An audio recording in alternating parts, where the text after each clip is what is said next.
Bonjour à tous, j'espère que vous allez excellemment bien et aujourd'hui on se retrouve pour parler de moto, encore une fois après la moto de la Moto I, la Moto Grand Prix. Je rappelle qu'on est sur la seule chaîne où vous voyez toutes les catégories moto et toutes les catégories de monoplace également, hein, Formule 1, Formule 2, F3, il n'y a pas une autre chaîne qui vous propose tout ça. Et encore du cyclisme, on fera le débrief par exemple du Tour de Burgos. Dans pas les temps, on verra, on essaiera de faire le maximum de débriefs de course, je vous promets rien parce que les sports mécaniques, ça prend également du temps. Mais aujourd'hui, on va revenir sur la Moto 3, sur le Grand Prix de Jerez, le Grand Prix d'Espagne. On ira également sur ce circuit pour le Grand Prix d'Andalousie la semaine prochaine. Course en Moto 3 qui a été plus animée qu'en Moto 2, il faut le dire. Un peu moins animé quand même qu'en MotoGP, parce que c'est en MotoGP grosso modo il s'est passé le plus de choses. Ça a été une course intéressante parce que dans les derniers tours ça s'est un peu agité comme toujours en Moto 3. C'est des courses de peloton, c'est des courses où il y a un petit peu de bagarre. Il y a des pilotes qui s'en sont mieux sortis que d'autres. Et on parlera également du souci que j'ai maintenant avec cette catégorie de plus en plus, où c'est pas forcément le meilleur qui s'impose, mais on reviendra là-dessus pendant cette vidéo. On va essayer que ça soit plus court que pour la Moto 2, donc on commence tout de suite avec les pilotes au top. Du côté des pilotes au top, on va parler d'Albert Arenas, le vainqueur du Grand Prix, le pilote sur la KTM. Très bon week-end d'Albert Arenas, très bon week-end, très bon dimanche, parce que vous allez voir que, et c'est là mon problème avec tout mon problème avec la catégorie Moto 3, c'est que vous allez voir que ce soit Arenas, Arbolino ou Ayogura, qui sont mes trois pilotes au top, aucun n'a réalisé un week-end fantastique. Et c'est tout le problème de cette catégorie Moto 3, c'est que c'est pas vraiment le meilleur qui s'impose, c'est celui qui arrive à déjouer les pièges, à sentir à sentir qu'il faut savoir rouler en peloton et savoir sentir les mauvais coups. En fait, grosso modo, il ne faut pas être en tête à la fin du premier virage, il faut être en tête à la fin du dernier virage. Et encore, même quand vous êtes en tête à la fin du dernier virage, vous pouvez vous faire rattraper au niveau de l'aspiration sur certains circuits. Donc c'est vraiment des courses très stratégiques et c'est pas forcément le meilleur qui s'impose. Et c'est un peu dommageable, c'est qu'aujourd'hui, même en qualification, on le voit, hein, les séances de qualification de la Moto 3, c'est vraiment très dur à suivre, surtout les Q1, parce que tout le monde se suit en paquet, personne ne veut sortir des stands, et ça en devient ridicule, parce que les pilotes attendent pendant 5 minutes devant leur stand, avant de sortir. Et c'est un peu pareil du côté des courses, c'est-à-dire que on roule en peloton, personne ne veut vraiment être en tête à un moment donné parce qu'on sait qu'on peut pas s'échapper, et donc à la fin c'est celui qui était cinquième à 3 tours de l'arrivée qui s'impose. C'est un peu dommageable. Donc du côté d'Albert Arenas, au final il marque encore le maximum de points. Lui c'est très bonne opération au championnat parce qu'il a fait 2 courses de victoire. Donc le maximum qu'il pouvait prendre. Et dire qu'en Moto 3 l'année dernière, je crois qu'on a eu 9 vainqueurs différents, 10 vainqueurs différents. Donc choper de victoire, c'est vraiment bien pour un début de saison. Ça vous aide, il va au moins être en tête du championnat pendant encore 3 courses. Et pourtant le week-end n'était pas exceptionnel. Alors 8ème en EL1 c'était pas mal, en EL2 par contre il est bien plus loin avec simplement une 20e place. Alors le EL2 qui était dans des températures un peu plus chaudes, qu'on n'a pas retrouvé foncièrement en course. Très bien en EL3 4ème, ce qui aurait pu nous mettre la puce à l'oreille en ce moment-là. En qualification, il est 7ème. En warm-up, par contre, il est simplement 24ème à 1 seconde 5 au tour. Et puis, malgré tout, il s'impose lors de ce Grand Prix. Encore une fois, comme je le disais, il a réussi à déjouer les mauvais pièges lors des 4-5 derniers tours, quand ça commence à s'accélérer énormément. Il a toujours été présent entre 4 et 5 hein, pendant toute la course. Je le suivais parce que il était toujours plutôt bien placé. Il a une intelligence de course assez claire et nette que n'ont pas certains pilotes dans cette catégorie. Après, on verra si ça lui permet d'être performant. Pourquoi pas l'année prochaine déjà en en Moto 2, mais déjà sur la suite de la saison, quand il sera un peu plus en difficulté. Mais voilà, il a été intelligent, Arenas, parce qu'il fait vraiment un dernier tour excellent. Il passe au bon moment et il gagne la course. C'est dommage parce que McPhee fait une manœuvre qui est plus osée et pour moi qui aurait mérité de passer, mais bon, il lui a manqué un peu de frein. Et de l'autre côté, Arenas, il a profité de cette action pour s'infiltrer. C'est un peu grâce à McPhee si Arenas a gagné la course, mais il a été quand même performant pendant tout le Grand Prix, donc vraiment une très très belle course de la part de Albert Arenas. On continue avec Tony Arbolino, parce qu'on va pas faire non plus 3 ans sur ces pilotes-là. Du côté de Tony Arbolino, qui a redoublé, qui a décidé de poursuivre en Moto 3, ce qui pouvait sembler un petit peu surprenant. Alors, pour certains, moi je trouve qu'il en manquait encore un petit peu, mais c'est vrai que pour certains suiveurs, le fait qu'il ne monte pas en Moto 2 dès cette année était un peu une surprise. Moi je trouve qu'il est encore un peu, pas un peu tendre, c'est qu'il est encore un peu inconstant. Et son objectif cette année, c'est de gagner en constance par rapport à l'année dernière. Après, il est dans la même équipe, donc ça aide, mais on ne peut pas dire qu'en termes de rythme pur, aujourd'hui, il soit exceptionnel. Quand vous regardez tout son week-end de course, il est plutôt au-delà de la 10e place que dans le top 10. Tony Arbolino, 10e en EL1, en EL2, il est bien plus loin, il est 12. Il est 12 également en EL3, donc il passe en Q2 directement, mais il a quand même eu chaud aux fesses. En qualification, il part 10e, mais voilà, encore une fois, il part 10e avec quasiment une seconde de retard sur Tatsuki Suzuki, donc c'est pas dingue. En warm-up, il était 10e. Puis après, en course, là encore, il profite des erreurs des pilotes de devant dans les derniers tours pour gagner des positions et finir sur le podium. Ça, après, on sait que c'est un battant en course. Tony Arbolino, c'est pas une surprise de le voir dans ces positions-là. On le connaît un petit peu, le pilote italien, mais c'est vrai que d'autres pilotes méritaient peut-être, par rapport au bilan de leur week-end au global, un peu plus cette position. Après, s'il continue comme ça, ça sera plus que satisfaisant. Ça lui permet aussi de reprendre quelques points qu'il avait perdus lors de la première course de la saison où il n'avait pas été exceptionnel. Mais pour l'instant, je ne vois pas du grand Tony Arbolino comme j'avais pu le voir l'année dernière en Mugello par exemple. Pour l'instant, c'est un peu moins bien du côté de Tony Arbolino. Et bon, pour le moment, ça passe parce qu'il a pas mal de chance, il faut le dire, en course. Quand il aura pu cette chance, est-ce que ça lui permettra d'être toujours devant? C'est une grande question. Et puis, on finit avec Ai Ogura, le pilote japonais. Un peu pareil que Tony Arbolino. J'ai l'impression de me répéter. C'est un peu pareil qu'avec Albert Arenas, mais que Tony Arbolino, mais en fois 10 000. C'est-à-dire que lui, en résultat, c'est qu'à chaque fois, il était au-delà de la 12e place. Il s'en sort en qualif. Même en qualif, il était 15. Je sais même pas si. Je vais re-regarder ça. En qualif. De la qualif Moto 3. Oui, il était comme Arbolino, c'est-à-dire qu'il est passé par la Q1. Ouais, comme Arbolino. Il est passé. Oui, c'est vrai que j'ai dit une connerie. Arbolino est passé en Q1. Il a dû se qualifier par la Q1. Mais oui, comme Arbolino et Fenati, dont on reparlera tout à l'heure, il est passé par la Q1. Là encore, il fait 15 en qualif à 1 seconde du pilote qui était devant, qui était Tatsuki Suzuki, qui est vraiment le meilleur poleman. Et c'est vrai que Suzuki, il est quand même pas gâté pour le moment par ses résultats en course, parce que là, il fait 8e.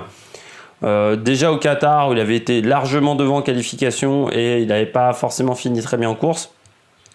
Mais c'est vrai qu'aujourd'hui, la Moto 3 commence à devenir de plus en plus à la loterie, comme l'était la 125, et c'est pour ça qu'on avait décidé d'arrêter un petit peu la catégorie 125, de les faire augmenter en puissance, parce que ça commençait à devenir un peu trop de la loterie, mais en 250, c'est pas beaucoup mieux en Moto 3. Bon voilà, c'est un peu dommage que des pilotes comme Ai Ogura, qui n'ont pas fait un bon week-end, globalement, arrivent à finir deuxième d'un Grand Prix. Après, il a eu de la chance à lui de s'en saisir et de poursuivre, mais c'est vrai que c'est dommage que des pilotes comme Tatsuki Suzuki soient pas gratifiés d'un meilleur résultat aujourd'hui. Mais Ayogura, il domine également son équipe. Il est vraiment performant aujourd'hui, Ayogura.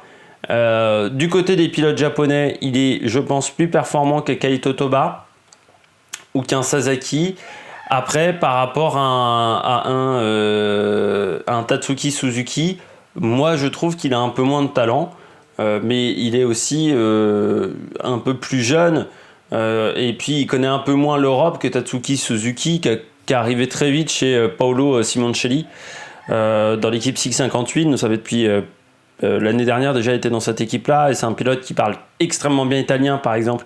Il habite en Italie depuis de nombreuses années, Tatsuki Suzuki, donc ce qui n'est pas le cas d'Ayogura, qui doit un peu plus s'adapter pour être performant sur les circuits européens.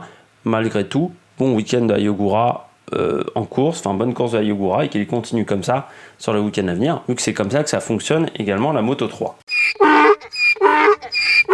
On passe au bonnet d'âne avec Gabriel Rodrigo. Pourquoi bonnet d'âne ? Parce que si on regarde que c'est un pilote qui a fini en tête en EL1, EL2, EL3, déjà en qualification ça s'est gâté avec simplement un 7e chrono, et en fait c'est à partir de là où tout se passe mal, avec simplement un 9e chrono pardon.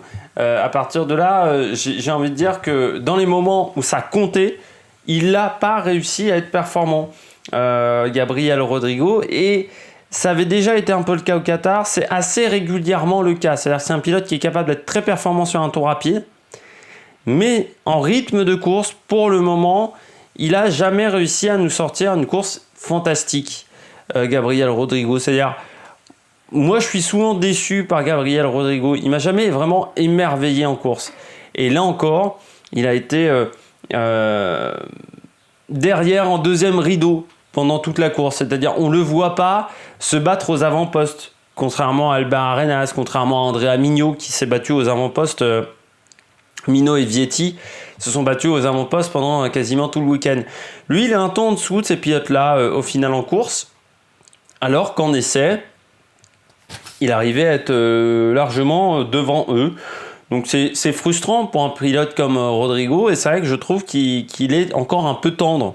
Ce pilote argentin, c'est un pilote qui fait aussi pas mal d'erreurs encore en course. Alors là, il n'a pas chuté, mais on se souvient l'année dernière, c'est un pilote qui était capable de tomber au bout de 4-5 tours de course ou même au premier virage.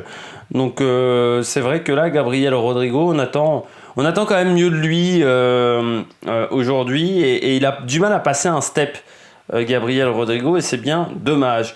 On continue avec Denis Foggia. Alors lui, le step, ça fait depuis bien longtemps que je n'espère plus qu'il le passe. Coéquipier, je rappelle, l'année dernière de Vietti, mangé par Vietti. Foggia, il a réussi, je ne sais pas par quel miracle, à trouver une place dans le team Léopard. Il est dans l'équipe qui a été championne avec Darla Porta et qui avait réalisé des très bonnes performances également avec Marcos Ramirez. Et pourtant, là, le team Léopard, on ne peut pas dire que ça soit incroyable, mais lui, Denis Foggia, abandon assez vite, dès le premier virage, emmené par Carlos Tatay. Là, il n'y pouvait pas grand-chose, mais sur son week-end, c'est loin tout le temps. C'est loin, c'est 16 en qualif. C'est aussi pour ça qu'il se fait, qui tombe. Quand vous partez d'aussi loin sur la grille de départ, c'est toujours compliqué d'éviter tous les écueils du premier virage. Et puis même sur son reste du week-end, ça manque. Non, il n'était pas 6ème en qualification, j'ai dit une connerie. Il partait 19ème, voilà, des qualifications, c'était 16ème en warm-up. En EL3, 17, EL2, il était mieux, il était 4. Et en EL1, il était 24ème. À 1 seconde 8, ce qui en Moto 3 s'appelle un gouffre. On attend mieux de Denis Foggia depuis des années, et il n'arrive pas à performer. On a du mal à comprendre. C'est un pilote qui a été très performant sur sa première saison, et qui, depuis l'année dernière, est inexistant. Mais vraiment, hein, l'année dernière, mangé par Vietti toute la saison. Là, c'est encore le cas chez Léopard où on le voit pas, quoi. C'est, même en EL1, pour vous dire, c'est le dernier pilote Honda. Voilà, il est derrière Salach, il est derrière Paui, Yuki Kuni. En EL3, il y a Rodrigo qui est derrière lui, mais qui faisait plus grand chose. En EL3, et Paui. Et Garcia, pardon. Garcia Cuny. Non, oui, il y avait quand même pas mal de Honda derrière lui, mais pendant tout le week-end, je l'ai trouvé vraiment très moyen. Et pour moi, c'est un pilote qui, aujourd'hui, n'a pas le talent pour monter en catégorie supérieure. Voilà, actuellement, vous me dites Foggia en Moto 2, si je suis team manager, je dis non. Je dis non, parce qu'il n'a pas le potentiel pour monter au-dessus. Il n'a pas fait un bon week-end, tout simplement. Et dans une équipe comme le Team Léopard, qui est une magnifique équipe, qui est une équipe très professionnelle, faire des résultats comme ça, je trouve que c'est inquiétant. Il est devancé quasiment tout le week-end par Raume Mazia, son équipier, qui pourtant a moins d'expérience que lui. Donc on attend mieux de Foggia. Et pourtant, Mazia, en passant, qui ne fait pas un bon week-end non plus. Donc quand vous êtes devancé par un équipier qui ne fait déjà pas un week-end fantastique, c'est plus qu'inquiétant pour vous. On finit avec Fenati, c'est un petit peu ma Madeleine de Proust en Moto 3, Romano Fenati. J'aime bien le mettre parmi les flops. Pourquoi parmi les flops ? Parce que Romano Fenati, il finit loin. Il finit 13e sur sa Husqvarna. On rappelle qu'il est dans l'équipe qui l'année dernière accueillait Aaron Canet. En fait, c'est un flop, mais ça correspond un peu à mon coup de gueule, j'ai envie de dire, quand j'ai parlé d'Albert Arenas, Arbolino, à Yogura, du fait que la Moto 3 aujourd'hui, c'est de la loterie. C'est assez incroyable que Romano Fenati, aujourd'hui, on le laisse en Moto 3. Par rapport à la saison qu'il a fait l'année dernière, je trouve qu'on voit quand même qu'il y a du potentiel. Quand tu vois sa course en Autriche, tu vois que le pilote a un potentiel. Après, il a fait des conneries. Romano Fenati il y a 2 ans, mais je crois qu'il a quand même un peu payé au niveau de la bêtise qu'il a faite il y a 2 ans, et c'est un peu dommageable qu'on lui donne pas c'est pas une seconde chance, mais qu'on n'essaye même pas de le tester en Moto 2, parce qu'aujourd'hui il peut pas être performant dans cette catégorie là. C'est-à-dire, son style de pilotage ne convient pas à la Moto 3. Donc je trouve ça dommageable qu'aujourd'hui il n'y a aucune équipe en Moto 2, parce qu'en Moto 2 il y arriverait, je pense, plus, parce qu'il y a plus de puissance, parce que cette technique, cette manière de prendre les virages en prenant énormément à l'extérieur, qui ouvre les portes en Moto 3, donc ce qui fait qu'il perd 3 ou 4 places par virage, ça ne se présenterait pas de cette manière-là. Après, il doit quand même régler ce problème de course en peloton, parce qu'en MotoGP ou en Moto 2, vous roulez dans des pelotons plus petits, mais vous roulez quand même dans des petits groupes. Si vous n'arrivez pas à rouler dans des petits groupes, ça pose quand même un problème. Mais c'est vrai qu'aujourd'hui, Romano Fenati, je me demande pourquoi on n'essaye quand même pas de le tester en Moto 2. Pourquoi on le laisse en Moto 3, alors qu'on sait très bien qu'en Moto 3, il n'arrivera pas à être performant. Je trouve ça un peu dommageable qu'aucune équipe n'essaye ça actuellement. On va passer au classement dans cette catégorie Moto 3 pour finir cette vidéo. Eh bien, du côté du classement pilote, c'est Albert Arenas qui est en tête, donc avec 2 victoires, 50 points, c'est assez facile. Ayogura, 2e, qui s'en sort bien à chaque fois sur chaque week-end. John McPhee, 3e. C'est dommage, John McPhee, parce qu'il est toujours bon en qualif, mais en course, il est rarement gâté. Raume Mazia, Tatsuki Suzuki, qui voilà, fait 2 pole positions, mais se retrouve simplement 5e du classement. Ensuite, Rodrigo, Arbolino. Raoul Fernandez, Andrea Mignot, Celestino Vietti. Et puis du côté du classement par équipe, c'est le team Aspar qui est devant, grâce surtout au point de Arenas. On retrouve ensuite le team Asia, le team Gresini, le SIG 58, l'équipe Snipers avec Salach dans cette équipe, le Sky Racing Team VR46 avec Mignot et Vietti, l'équipe Petronas, Léopard, Red Bull, et puis les deux équipes françaises, le team Tech 3 est 10e, et l'équipe de Alain Bronac, CIP, le Centre international du pilotage, n'a pas encore marqué de points. Darren Binder n'a pas été gâté sur les deux derniers Grands Prix.